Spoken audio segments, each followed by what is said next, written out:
On May 5th, 1873, Leon F. Czolgosz was born to Polish immigrants Paweł Czolgosz and Maria Nowak in Detroit. Fun fact, the F in his name apparently did not have any meaning, Paweł simply stating that Leon liked the feeling of a middle initial. They moved around the state throughout Leon's childhood, leaving the state after Maria died during the birth of another sibling, moving to Natrona, Pennsylvania in 1889, when Leon would get his first job working in a glass factory at age 16. 1 year later, they moved to Cleveland, Ohio, getting a job at the Cleveland Rolling Mill. In 1893, the U.S. entered an economic depression, which caused many places to close down and make layoffs, including the mill, leading to many strikes and violence to suppress them, which put Czolgosz in a depression of his own, possibly suffering a mental breakdown, becoming very reclusive, and finding little comfort in places that he would usually turn to, church and family, with Leon simply wanting to find other people who were just as mad as he was, leading him to start entering into radical political circles, starting off in the socialist fraternity of the Knights of the Golden Eagle, where he would begin reading about left-wing politics. His favorite figure was a woman by the name of Emma Goldman, which attracted Czolgosz to the ideas of anarchism. Now, at this time period in the United States, anarchism was a very huge taboo, being associated with violence due to things like the Haymarket Affair, to the point where the New York Court of Appeals had officially ruled that just the act of identifying an anarchist was breaking the peace, and many anarchists would be targeted by the budding U.S. intelligence agency. However, this would not deter them from continuing to politically organize, but gave them worry about doing so openly. Leon was no different, using many different pseudonyms while participating in anarchist activism, his favorite ones using variations of the word Niemann as a surname, German, for no man. Leon was very, let's say, enthusiastic about the cause, especially the more radical elements of anarchist actions that were very much frowned upon, which made many within his movement look at him with suspicion, even warning about him in their publications, believing that he was working for the feds. While he was getting involved in his own right, Leon was reading all about world affairs. One thing that caught his eye was an event that happened on July 29th, 1900. Italian King Umberto I was assassinated by an anarchist named Gaetano Bresci, who had a very similar history to Leon, which made him reflect upon the situation of the United States, feeling like he needed a new life, so he would end up leaving his parents' farm and move to Buffalo, New York. The year is now 1901. Leon is still attending anarchist meetings. In May, he would attend a lecture by one of his idols, Emma Goldman, in Cleveland, Ohio. Before she left, he even managed to have a brief conversation with her, mostly talking about book recommendations, but one part of the conversation drifted to the element of political violence. While Emma denounced it, she also acknowledged the reasons that would drive people to political violence, which Czolgosz resonated with.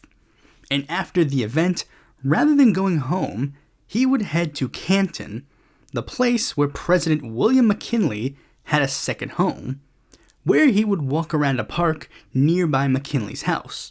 And to the horror of one of the park workers, Czolgosz was armed. After a brief confrontation and an attempt to get police, Leon would flee. He would continue to act in this very suspicious manner, running into Emma again, who, similar to other people, thought that Leon was actually spying on her. After they talked again, even having him talk with other anarchists, she would depart on a train. While in Cleveland, he would order a paper and find out something interesting. McKinley was planning to make a rare appearance to the public. The place he would be? The Pan American Exposition in Buffalo. As he headed home, Leon was unsure of what he was going to do next, going back and forth on his plans, renting a room near the exposition hall where he would spend 3 days mulling over his choice. Then on September 3rd, the day before McKinley would show, he had made up his mind. It was in my heart, there was no escape for me. I could not have conquered it had my life been at stake. There were thousands of people in town on Tuesday. I heard it was President's Day. All those people seemed bowing to the great ruler. I made up my mind to kill that ruler. Leon purchasing a .32 caliber Ivor Johnson for the job. McKinley would arrive at the fair's opening on the 5th, giving a massive speech to commemorate the occasion.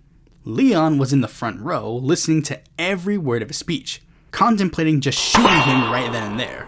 But for various reasons, he wouldn't do it that day. The following morning, McKinley was to spend most of the day away from the exposition at Niagara Falls before returning to the event at the Temple of Music at the exposition. But his wife Ida would fall ill due to the heat, so he would have her return home while he finished up at the hall. McKinley would arrive and would begin a meet and greet with the attendants for 10 minutes, the national anthem playing in the background. Many visitors also complaining about the heat, usually bringing a handkerchief to wipe the sweat off their brow. The event was going well, McKinley shaking hands with 50 people per minute, enjoying the rare public appearance. At one point, a little girl would ask the president for his red carnation. Now, this carnation was special, as it was William's good luck charm. He had red carnations on his desk, he always had a red carnation on his lapel. The man believed that the carnation was important. And despite it being completely out of character, he would give it to the girl and would continue greeting the guests. At 4:07 p.m., McKinley would reach his hand out to shake the hand of another patron, who would in turn slap it out of his face and... 2 shots. One would ricochet off a coat button, the other would lodge right in McKinley's abdomen, causing him to stumble. Leon was on his way to shoot McKinley a 3rd time, but the man behind him, James Parker, tackled him to the ground, followed by many other attendants who began to beat Czolgosz, with McKinley simply stating, "Go easy on him." The last thing Czolgosz would say before being dragged away was, I done duty. While the bullet itself did not kill him, McKinley would die of an infection from the wound, which didn't make a difference in the sentencing of Czolgosz, indicting him on 1 count of first-degree murder. While incarcerated, Czolgosz spoke to the guards a lot, but would flat-out refuse to talk with his lawyers, which meant that they couldn't really do anything for him during the actual trial, so they spent more time focusing on saving their own image than actually trying to make Leon get a lighter sentence. The only slight hint of a challenge was the fact that his lawyers wanted a not guilty plea due to insanity, which Leon immediately denounced, the jury handing him a guilty verdict a mere half hour after deliberations, even stating that they would have decided sooner, but they wanted to hear the evidence first. The night before his execution, he had 4 visitors. The first were 2 clergymen who were giving him his last rites, which Leon just refused to do. The other 2 were Leon's brother, Waldek, and his brother-in-law, Frank Bandowski, who confronted Leon over his actions, claiming that this wasn't like how he was raised, even asking Leon if he was forced to do it, to which he would reply, Nobody had anything to do with it but me. Before they left, they asked him if he reconsidered having last rites, to which Leon exclaimed, No, damn them. Don't send them here again. I don't want them. Don't you have any praying over me when I am dead. I don't want it. I don't want any of their damned religion. The only other communication he had was a letter from his father simply wishing him luck on whatever journey he had left. October 29th, 1901, Leon was strapped in, and all he had left to say for his actions was, I shot the president because I thought it would help the working people and for the sake of the common people. I am not sorry for my crime. I am awfully sorry because I could not see my father.